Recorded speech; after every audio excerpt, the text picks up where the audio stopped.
Bismillahirrahmanirrahim. Assalamualaikum warahmatullahi wabarakatuh. Ketemu kembali dengan saya Kamru Yaman dalam mata kuliah profesi kependidikan. Minggu yang lalu ataupun pertemuan yang lalu kita sudah membahas tentang profesi keguruan. Tentunya di balik profesi keguruan kita mesti harus memahami kompetensi profesi keguruan. Kompetensi itu adalah salah satu keahlian yang harus dimiliki seorang guru, yang harus dimiliki seorang tenaga pendidik agar dia mampu bekerja secara baik dan mendapatkan hasil-hasil yang maksimal. Sesuai dengan peraturan, ya sesuai dengan permen, bahwa kompetensi seorang guru itu terbagi menjadi 4. Pertama, kompetensi pedagogik, kompetensi kepribadian, kompetensi profesional, dan kompetensi sosial. Hari ini akan kita kupas satu persatu tentang kompetensi yang harus dimiliki seorang guru. Ya, tentunya kompetensi yang harus Anda miliki untuk menjadi seorang guru. Di dalam profesi kependidikan ini kita akan bahas terkait dengan hal ini. Pertama, ya, dalam video singkat ini saya akan menjelaskan beberapa kompetensi tersebut. Ya, pertama, kompetensi pedagogik. Nah, kompetensi pedagogik di sini adalah kemampuan yang harus dimiliki seorang guru berkenaan dengan karakteristik siswa. Dilihat dari berbagai macam aspek seperti moral, emosional, dan intelektual. Hal tersebut berimplikasi bahwa seorang guru harus mampu menguasai teori belajar dan prinsip-prinsip belajar karena siswa memiliki karakteristik, sifat, dan interest yang berbeda-beda. Jadi artinya kita harus menguasai teori belajar, prinsip belajar yang harus kita implementasikan dengan siswa yang berbagai macam karakter, siswa yang berbagai macam sifat, siswa yang berbagai macam minat, siswa yang bermulti karakter. Ya, dimana kita harus menyesuaikan itu. Kita harus menguasai itu, kompetensi pedagogik, ya, kemampuan menguasai proses pembelajaran. Ya, sehingga kita betul-betul mampu menguasai secara teknis, secara strategi proses pembelajaran. Kemampuan yang harus dimiliki guru berkenaan dengan aspek-aspek pedagogis ini, yang pertama, kita harus mampu menguasai terhadap karakteristik peserta didik, baik dari aspek fisik, moral, sosial, culture, ya maksudnya kultural, emosional, maupun intelektual. Jadi kita harus menguasai karakteristik dari masing-masing individu kita. Kita pahami kelebihan, kekurangan dari masing-masing peserta didik kita. Yang kedua, kita harus menguasai teori belajar dan prinsip-prinsip pembelajaran yang mendidik yang sesuai dengan karakteristik kelas kita. Kita harus kuasai apakah nanti kita harus konstruktivisme, behaviorisme, ataupun hal-hal teori-teori belajar yang lain, sesuaikan dengan keadaan kelas kita. Yang ketiga, kita mampu mengembangkan kurikulum yang terkait dengan bidang pengembangan yang diampu. Jadi mampu mengembangkan kurikulum yang ada sesuai dengan bidang studi, sesuai dengan materi, sesuai dengan pembelajaran yang kita ampu. Yang keempat, menyelenggarakan kegiatan pengembangan yang mendidik. Maksudnya kegiatan pengembangan diri yang dapat melibatkan pengembangan diri siswa. Kegiatan-kegiatan yang tentunya harus kita desain, harus kita rancang, yang bisa memberikan stimulus terhadap perkembangan tersebut. Ya, yang keenam, memanfaatkan teknologi informasi dan komunikasi untuk kepentingan penyelenggaraan kegiatan pengembangan yang mendidik. Jadi memanfaatkan teknologi yang ada untuk kepentingan penyelenggaraan kegiatan pengembangan yang mendidik. Jadi itu kemampuan-kemampuan yang harus dimiliki berkenaan dengan aspek-aspek pedagogi, meski harus dipahami. Ya. Terus selanjutnya dalam kompetensi ini kita harus kompetensi pedagogik ini kita harus memfasilitasi pengembangan potensi peserta didik untuk mengaktualisasikan berbagai macam potensi yang dimiliki. Yang tadi setelah kita pahami kelebihan dan kekurangannya, kita bagaimana berupaya memfasilitasi potensi peserta didik agar dia mampu mengaktualisasikan berbagai berbagai potensi yang dimiliki.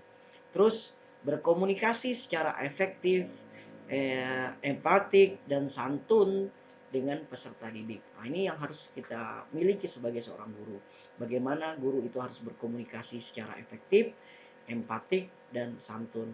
Ini mungkin tidak Bapak jelaskan saat secara rinci, tapi teman-teman paling tidak sudah memahami bagaimana komunikasi secara efektif itu. Komunikasi secara empatik dan santun. Nah, santun. Makanya mesti kita belajar mulai dari sekarang, mulai dari ketika Anda sebagai mahasiswa, bagaimana berupaya untuk berkomunikasi secara efektif, empatik ataupun santun terhadap sesama, santun terhadap adik tingkat, kakak tingkat, terlebih khusus kepada orang yang lebih tua ataupun dosen-dosen Anda. Mulai belajar sekarang. Ya, sehingga menjadi kebiasaan Anda untuk memiliki kompetensi atau komunikasi ini. Yang selanjutnya melakukan penilaian dan evaluasi proses dan hasil belajar dengan memanfaatkan hasil penilaian dan evaluasi untuk kepentingan pembelajaran. Jadi hasil proses evaluasi tersebut eh, hasil proses tersebut dapat dijadikan bahan pertimbangan ya untuk ya memfollow up proses pembelajaran selanjutnya.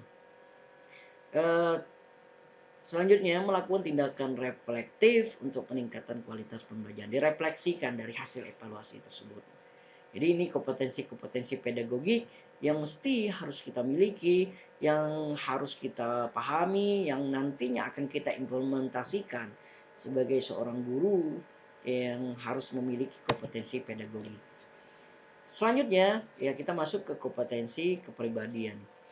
Kompetensi kepribadian itu adalah kompetensi yang berkaitan dengan tingkah laku pribadi seorang guru. Ya, yang kelak harus memiliki nilai-nilai luhur ya sehingga terpancar dalam perilaku sehari-hari, tampak pada perilaku yang sehari-hari.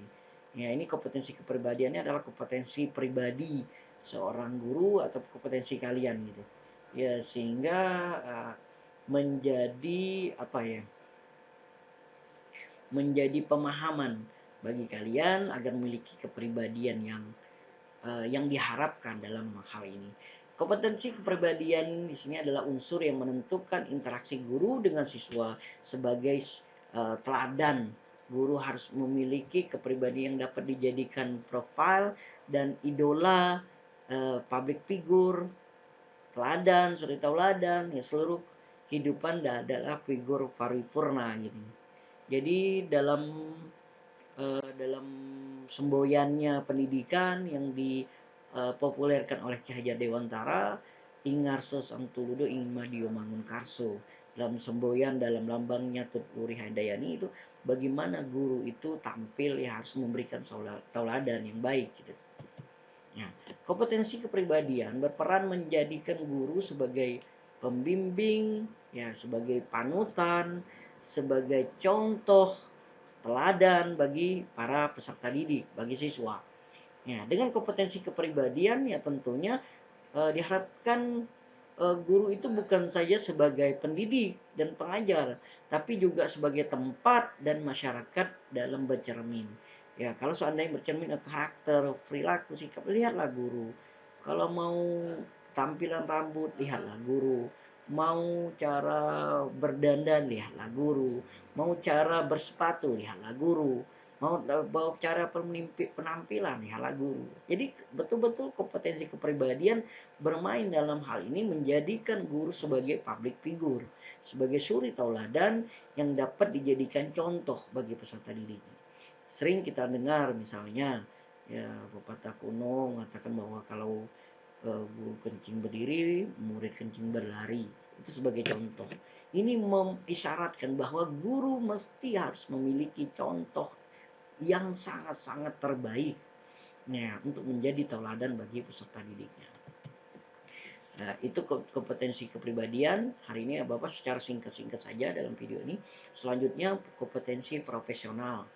Ya, dalam kompetensi profesional ini ya adalah kemampuan yang harus dimiliki seorang guru dalam memplanningkan, dalam merencanakan proses pembelajarannya.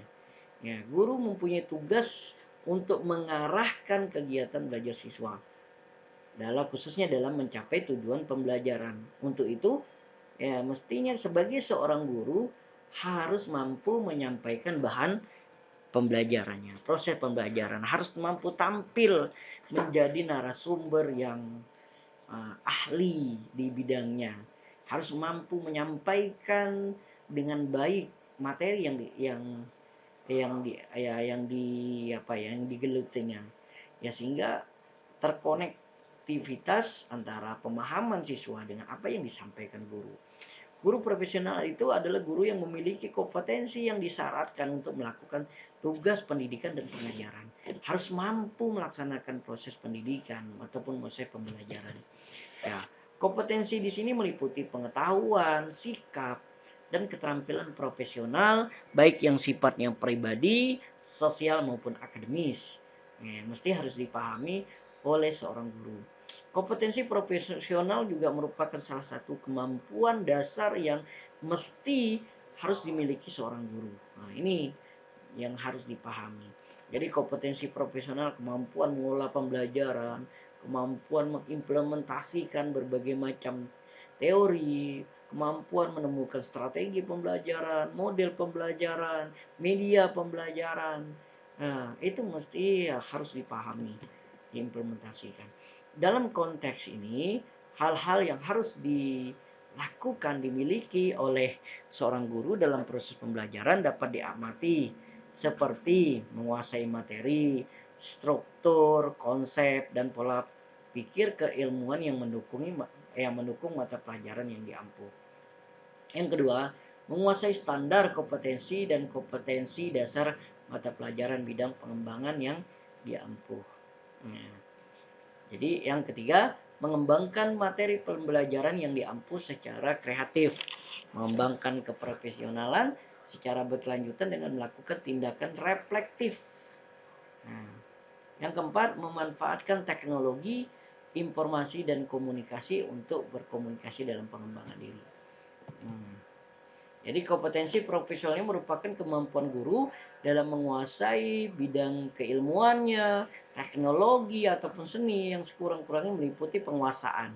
Nah, yang harus dikuasai dalam kompetensi profesional ini, pertama, materi pelajaran yang secara luas dan mendalam, sesuai dengan standar isi program satuan pendidikan ataupun mata pelajaran, ataupun kelompok mata pelajaran yang diampunya.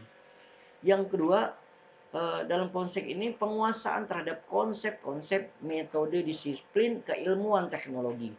Nah, ya, yang relevan, yang secara konseptual menaungi atau koherensi dengan program satuan pendidikan, mata pelajaran atau kelompok mata pelajaran yang diampu. Ya. Jadi ini yang mesti harus dipahami, penguasaan yang harus dilakukan oleh guru ya dalam kompetensi profesional ya di sini ya yang harus dikuasai, yang harus diimplementasikan. Yang terakhir, kompetensi sosial. Ya, kompetensi sosial ini merupakan kemampuan guru untuk menyesuaikan diri kepada tuntunan kerja di lingkungan sekitar pada waktu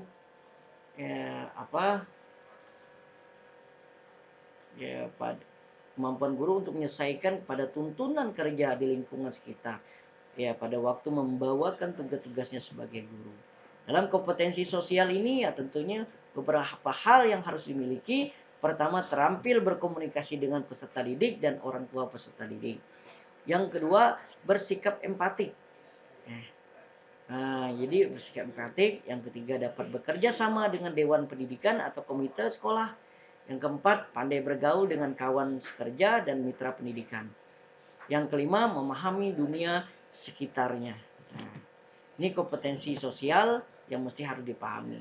Terampil berkomunikasi dengan peserta didik, bersikap simpatik, bekerja sama dengan siapapun, dengan sesama kerabat, dengan sesama kolega, dewan guru, dewan sesama dengan komite, ataupun dengan dinas-dinas terkait yang menunjang proses pembelajaran, proses pendidikan, proses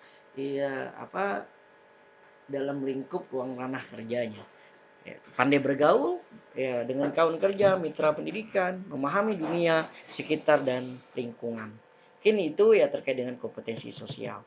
Baik, jadi itu keempat kompetensi yang harus dimiliki seorang guru.